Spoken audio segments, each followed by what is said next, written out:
Dear students, structural isomerism ಅಲ್ಲಿ structural isomerism and then stereo isomerism ಅಂತ ಹೇಳಿದೆ. Structural isomerism over. In case of stereo isomerism, geometrical isomerism over. Next one, optical isomerism. It comes under stereo isomerism. ನೋಡಿ, ಎರಡು pairs of complex compound ತಗೊಂಡಿನಿ, ಅವೆರಡೂ ಕೂಡ optically active ಅಂತ ಹೇಗೆ ಹೇಳ್ತೀರಾ? They rotates the plane polarised light equally in opposite direction. In case ಅವೆರಡು compound same atoms ಇದೆ, okay, same central metal ion ಇದೆ, ಅದ್ರ ಸುತ್ತ ಸೇಮ್ ಟೈಪ್ ಆಫ್ ಲಿಗ್ಯಾಂಡ್ಸ್ ಇದೆ, ಆ ತರ ಕಾಂಪ್ಲೆಕ್ಸ್ ಕಾಂಪೌಂಡ್ ಅನ್ನ ತಗೊಂಡಿದ್ದೀನಿ. ಒಂದ್ ಕಾಂಪೌಂಡ್ ಅನ್ನ ಪೊಲಾರಿಮೀಟರ್ ಇಟ್ಟೆ. ಪೊಲಾರಿಮೀಟರ್ ಇಟ್ಟ ತಕ್ಷಣ ಪ್ಲೇನ್ ಪೊಲರೈಸ್ಡ್ ಲೈಟ್ ಅನ್ನ ಪಾಸ್ ಮಾಡ್ತೀನಿ. ಅದೇನ್ ಮಾಡುತ್ತೆ? It will rotates the plane polarised light towards right ಅನ್ಕೊಳ್ಳೋಣ. ಅದನ್ನ ನಾನು ಡೆಸ್ಟ್ರೋ ರೊಟೇಟರಿ ಅಂತ ಇಂಡಿಕೇಟ್ ಮಾಡ್ತೀನಿ. ಆ ಕಾಂಪೌಂಡ್ ಅನ್ನ ಮತ್ತೆ ನಾನು ತೆಗಿತೀನಿ. ಇನ್ನೊಂದು ಕಾಂಪೌಂಡ್ ತಗೊಂಡಿದ್ದೀನಲ್ಲ, ಸೇಮ್ ಟೈಪ್ ಆಫ್ ಆಟಮ್ಸ್ ಇರ್ತಕ್ಕಂಥದ್ದು, ಆ ಕಾಂಪೌಂಡ್ ಅನ್ನ ಪ್ಲೇಸ್ ಮಾಡ್ತೀನಿ. If that compound rotates the plane polarised light towards left ಅಥವಾ counter clock wise, that we indicate as an levorotatory. ಕೆಲವೊಂದು ಪೇರ್ಸ್ ಹೆಂಗಿರುತ್ತೆ ಅಂದ್ರೆ same type of central metal ion ಇರುತ್ತೆ, same type of ligands ಇರುತ್ತೆ, but they shows different optical activity. Okay, that type of pairs we called as an enantiomers.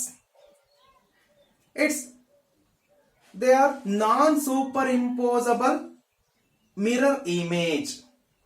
ಹೇಗೆ ಅಂದ್ರೆ, ನಾನು right hand ಅನ್ನ show ಮಾಡ್ತಾ ಇದ್ದೀನಿ ಅಂದ್ರೆ it show appears left hand like that. They are non superimposable. Okay, ಅದನ್ನ ನೋಡಿ, optical isomerism. These are non superimposable mirror image of molecule and are called enantiomers. Superimpose ಆಗಲ್ಲ, ಇದು ಏನಾದ್ರೂ place ಮಾಡಿದ್ರೆ ಅಂದ್ರೆ ಇದು opposite ಆಗಿ observe ಆಗ್ತಾ ಇರುತ್ತೆ. They are non superimposable. That type of pairs we indicate as an enantiomers. The molecules or ions that cannot be superimposed are called chiral. ಯಾವುದೋ ಒಂದು ಮಾಲಿಕ್ಯೂಲ್ಸ್ ತಗೊಂಡಿದ್ದೀನಿ, ಆ ಮಾಲಿಕ್ಯೂಲ್ಸ್ ಏನಾಗ್ತಾ ಇದೆ, ನಾನ್ ಸೂಪರ್ ಇಂಪೋಸ್ ಅಂತ indicate ಮಾಡ್ತೀನಿ. ಆ ತರ ಪೇರ್ಸ್ ಏನಾಗಿರುತ್ತೆ, enantiomers. And also indicate as an chiral compounds ಅಂತ ಇಂಡಿಕೇಟ್ ಮಾಡ್ತೀವಿ.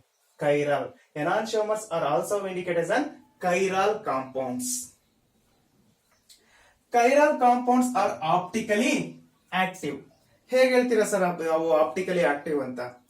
ನೋಡಿ, ಯಾವುದೇ ಒಂದು ಕಾಂಪ್ಲೆಕ್ಸ್ ಕಾಂಪೌಂಡ್ ಅನ್ನ ಪೊಲಾರಿಮೀಟರ್ ಗೆ ಇಟ್ಟಾಗ ಅದೇನಾದ್ರೂ ಪ್ಲೇನ್ ಪೊಲರೈಸ್ಡ್ ಲೈಟ್ ಬಿದ್ದ ತಕ್ಷಣನೇ ಅದು ರೊಟೇಟ್ ಆಗೋಕ್ ಸ್ಟಾರ್ಟ್ ಮಾಡ್ತು ಅಂದ್ರೆ ದೇ ಆರ್ ಆಪ್ಟಿಕಲಿ ಆಕ್ಟಿವ್ ಅಂತ.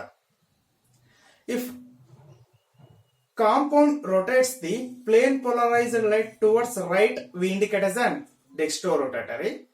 If the compounds rotates plane polarized light towards left, we indicate as an levorotatory. Okay, ಅದನ್ನ ಇಂಡಿಕೇಟ್ ಮಾಡ್ತಕ್ಕಂಥದ್ದು. ಇಫ್ ದಿ ಐಸೋಮರ್, ಇಲ್ಲಿ ಕಾಂಪೌಂಡ್ ಅನ್ನು ನಾವು ಏನಂತ ಇಂಡಿಕೇಟ್ ಮಾಡ್ತಾ ಇದೀವಿ, isomer rotates plane polarized light to right or clockwise direction, then it is called dextrorotatory. Dextrorotatory ನಾವು indicate ಮಾಡ್ತಾ ಇದೀವಿ. ಯಾವ ರೀತಿ ಇಂಡಿಕೇಟ್ ಮಾಡ್ತೀವಿ? It is indicated by small D. Under IUPAC convention we indicated by plus. ನೆನಪಿರ್ಲಿ, small D ನಲ್ಲಾದ್ರೂ indicate ಮಾಡ್ತಾರೆ dextrorotatory, positive ನಲ್ಲಾದ್ರೂ ಇಂಡಿಕೇಟ್ ಮಾಡ್ತಾರೆ ಪ್ಲಸ್ ಅಲ್ಲಿ, ಪ್ಲಸ್ ಸಿಂಬಲ್ ಅಲ್ಲಿ. ಇದು ಕೂಡ dextrorotatory. Okay, if the isomer rotates the plane polarised light to left ಅಥವಾ counter clockwise, then it is called levorotatory. It is indicated by small l. Under IUPAC convention we indicated by minus. ಎರಡು pairs ತಗೊಂಡೆ. First pair ಅನ್ನ ನಾನು ಏನ್ ಮಾಡ್ತೀನಿ, polarimeter ಇಟ್ಟ ತಕ್ಷಣ it rotates plane polarised light towards right, that we indicate as an dextrorotatory. Dextrorotatory. Another compound ತೆಗಿತೀನಿ, ಅದನ್ನು ಪ್ಲೇಸ್ ಮಾಡ್ತೀನಿ, ಅನದರ್ ಕಾಂಪೌಂಡ್ ಪ್ಲೇಸ್ ಮಾಡ್ತಾ ಇದೀನಿ, ಅದು rotates the plane polarized light towards left. We indicate as an levorotatory. But these two pairs having same type of central metal ion and also ligand, but shows optical activity different. Okay. Next, ಒಂದು molecule ತಗೊಂಡಿದ್ದೀನಿ. ಈ molecule ನೋಡಿ, ಈ place ಇಲ್ಲಿ mirror ಮುಂದೆ ನಾನು place ಮಾಡ್ತಾ ಇದ್ದೀನಿ ಅಂದ್ರೆ ಇಟ್ ಶೋಸ್ ಆಪೋಸಿಟ್. ಇದನ್ನ ಎಕ್ಸಾಂಪಲ್ ಹೇಳೋದಾದ್ರೆ, ಎರಡು ಪೇರ್ಸ್ ಇದೆ, ಈ ಎರಡು ಪೇರ್ಸ್ ಅಲ್ಲೂ ಕೂಡ ಸೇಮ್ ಸೆಂಟ್ರಲ್ ಮೆಟಲ್ ಅಯಾನ್ ಇದೆ, ಲಿಗ್ಯಾಂಡ್ಸ್ ಕೂಡ same ethylene diamond. But they shows ಯಾವ ರೀತಿ ಶೋ ಮಾಡುತ್ತೆ ಅಂದ್ರೆ, ನಾನು right hand in front of mirror place ಮಾಡಿದಾಗ ಅದರ ಆಪೋಸಿಟ್ ನನಗೆ ಏನ್ ಕಾಣಿಸ್ತಾ, ಅಪಿಯರ್ ಯಾವ ತರ ಕಾಣಿಸ್ತಾ ಇದೆ, ಲೆಫ್ಟ್ ಹ್ಯಾಂಡ್ ಅನ್ನೋ ರೀತಿ ಕಾಣಿಸ್ತಾ ಇದೆಯಲ್ವಾ, ಅದೇ ರೀತಿನೇ ಎರಡು ಪೇರ್ಸ್ ಆಫ್ ಮಾಲಿಕ್ಯೂಲ್ಸ್ ಆಪೋಸಿಟ್ ಅಲ್ಲಿ ಕಾಣಿಸುತ್ತೆ. Okay,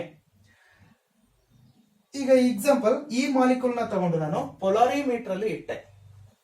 this rotates plane polarised light towards right. This type of isomer we indicate as an dextrorotatory or small d, ಅಥವಾ ಪಾಸಿಟಿವ್ ಅಲ್ಲಿ ಅಥವಾ ಪ್ಲಸ್ ಸಿಂಬಲ್ ನಲ್ಲಿ ನಾವು ಇಂಡಿಕೇಟ್ ಮಾಡ್ತೀವಿ. ಓಕೆ, ಅನದರ್ ಕಾಂಪೌಂಡ್ ಏನ್ ಮಾಡುತ್ತೆ, it rotates the plane polarised light towards left ಅಥವಾ counter clock wise.